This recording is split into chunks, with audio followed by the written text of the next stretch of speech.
అఖిల భారత అగ్రగామి కిసాన్ సభకి జాతీయ ప్రధాన కార్యదర్శిగా ఉన్నాను. ఈ మధ్యకాలంలో ఒక వారం క్రితం ఇక్కడ ఉన్నటువంటి కొంతమంది నా దృష్టికి ఈ విషయం తీసుకొచ్చారు. రెండోది, ఈ మధ్య వార్తాపత్రికల్లో కూడా నేను అనవగా చూడటం జరిగింది.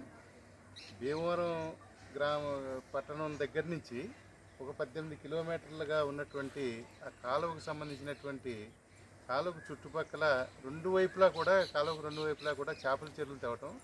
ఆ చేపల చెరువు తవ్వినప్పుడు ఆ చేపల చెరువు మురుగులు పంట కాలువలోకి వదిలేసేటువంటి పరిస్థితులు మొత్తం టోటల్గా 18 కిలోమీటర్లలో 15 కిలోమీటర్లు రమారమ్మిగా అదే కనిపించింది. అలాగే కాలువల పరిస్థితి కూడా చూశారు మీరు అందరూ కూడా. ఎందుకంటే ఎవరో ఇంటి పక్క వాళ్ళు చెత్త వేయటం అన్నదో, లేకపోతే వేరే డ్రైనేజెస్ ఉపయోగం అవకాశం లేక పంట కాలువలోకి వదలటం అన్నది చిన్నగా పరిపాటిగా జరిగే చిన్న వ్యవహారం.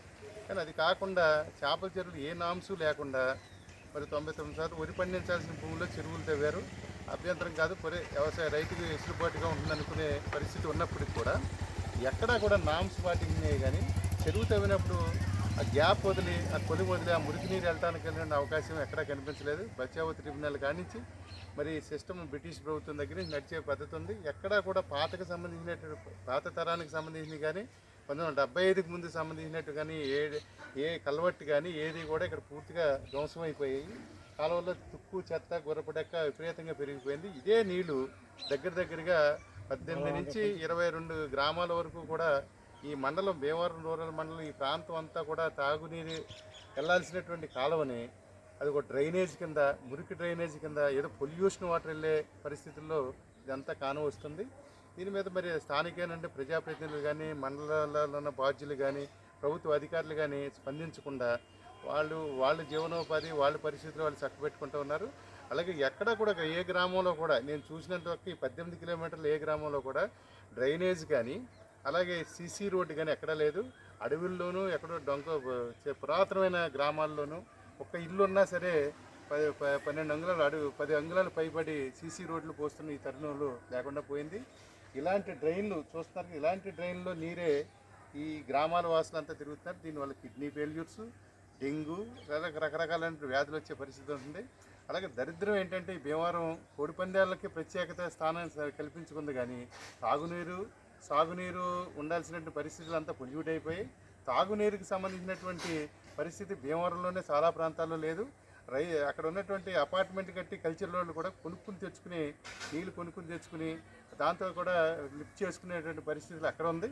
ఈ గ్రామాలకు వచ్చేటప్పటికి పొల్యూట్ అయిపోయి చేపల చెరువులు రెండు పక్కల, అంటే కాలువ కన్నా కూడా 6 అడుగులు 5 అడుగులు పైన ఉన్నటువంటి ఈ చెరువుల్లోంచి వచ్చి మురుగు, అలాగే వ్యర్థ పదార్థాలు, పొల్యూషన్స్, రకరకాల కెమికల్ వాడినటువంటి వాటర్ అంతా కూడా ఈ తాగునీరు వెళ్ళాల్సినటువంటి ఈ కాలువల్లోకి ప్రవేశించడం ఒక పక్క. రెండో పక్క ఏంటంటే డ్రైనేజెస్ అవకాశం లేక, ఇంట్లో వాడిని నీళ్ళు ఎట్టేళ్ళటానికి అవకాశం లేక మరి అవి కూడా ఏంటంటే కాలువలోకే పెట్టేసేటువంటి పరిస్థితులు ఉన్నాయి. మరి ఇక్కడ ఉన్నటువంటి గ్రామాధికారులు కానీ, మండలానికి సంబంధించిన వాళ్ళు కానీ, ప్రజాప్రతినిధులు కానీ, రాజకీయ నాయకులు కానీ ఎట్టి పరిస్థితుల్లో స్పందించకుండా ఉండటం, ఇంత ప్రాధాన్యత కలిగినటువంటి జిల్లా హెడ్ క్వార్టర్ అయిన భీమవరం మండలానికి ఈ పరిస్థితి ఉందంటే ఆశ్చర్యంగా ఉంది. వెంటనే అధికారులు స్పందించాలి. అధికారులు స్పందించినట్లయితే ప్రజలు ఆందోళన చేస్తారు.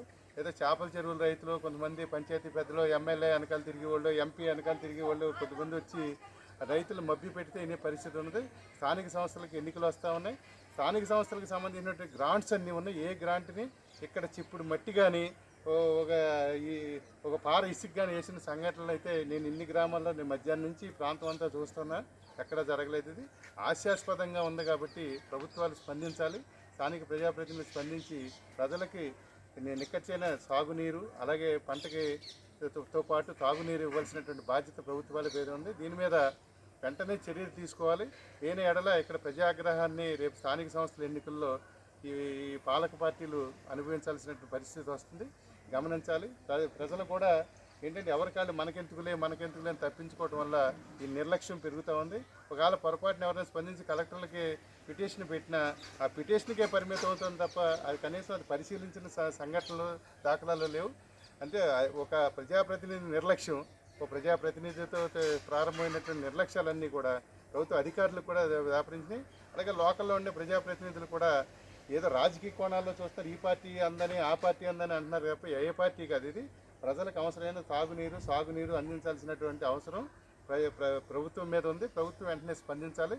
ఈ విషయం సరైన పరిష్కారం చూపించకపోతే ఈ నెలాఖరు నుంచి ప్రత్యక్ష కార్యాచరణకి ఇక్కడ ఉన్నటువంటి స్థానిక ప్రజలందరూ కూడా అందరితోనే మాట్లాడతాం. స్థానిక ప్రజలంతా స్పందిస్తారు. ఈ కాలువకి కలవట్లు కట్టి స్వచ్ఛమైనటువంటి నీరుని చివరి గ్రామం వరకు, అంటే బచావతి ట్రిబ్యునల్ 1919వ చట్టంలో బ్రిటిష్ వాళ్ళు పెట్టినటువంటి చట్టం ప్రకారమైన ఆ నీరు తాగునీరు అన్నది చివరి కాలువ అంచు వరకు వెళ్లాల్సినటువంటి అవసరం ఉందని చెప్పి మీ సందర్భంగా నేను అందరికీ మనవి చేస్తున్నా. స్థానిక రైతులు స్పందించాలి. చెరువులు తవ్వేటప్పుడు ప్రభుత్వాలు ఏదో చేస్తాయి, ప్రజాప్రతినిధులు ఏదో చేస్తారనకుండా ఓ చెరువు తవ్వేటప్పుడు 10 అడుగులో ఎంతో గ్యాప్ వదులుకుని ఆ గ్యాప్ ద్వారా సైడ్ మురుగునీరు ప్రాంతాలకు వదలాలి. అది కాకుండా అదే పని రైతు చేసినప్పుడు స్థానికంగా ఇల్లు కట్టుకునేవాడు కూడా డ్రైన్ను కేటాయించలేకపోతున్నారు. మరి పంచాయతీ నిధులు ఏం చేస్తారో తెలియదు. వాళ్ళు కూడా ఎక్కడ పనిచేసిన దాఖలాలు ఎక్కడ కనిపించలేదు. ఎప్పుడో పోసినవి హైవేలు డెవలప్ చేస్తున్నాం, లేకపోతే వందే భారత్ ట్రైన్లు పెట్టేస్తాం అని చెప్పి డబ్బాలు కొట్టుకోవడం తప్ప భీమవరం పరిసరాల్లో ఉన్న దరిద్రం, భీమవరం చుట్టుపక్కల ఈ చెత్త కుప్పలో ఇక మరి చుట్టుపక్కల ఎక్కడా లేవని చెప్పి నేను కళ్ళారా చూసి చెప్తున్నాను. ఇలాంటి పరిస్థితులు నేను ఇండియాలో బీహార్ రాష్ట్రంలో కూడా చూడలేదు. ఇలాంటి పరిస్థితులు ఉన్నాయి కాబట్టి ఈ పరిస్థితుల మీద ప్రభుత్వం వెంటనే స్పందించాలని చెప్పి ఈ సందర్భంగా మీడియా ముఖ్యంగా తెలియజేస్తూ ఉన్నాను.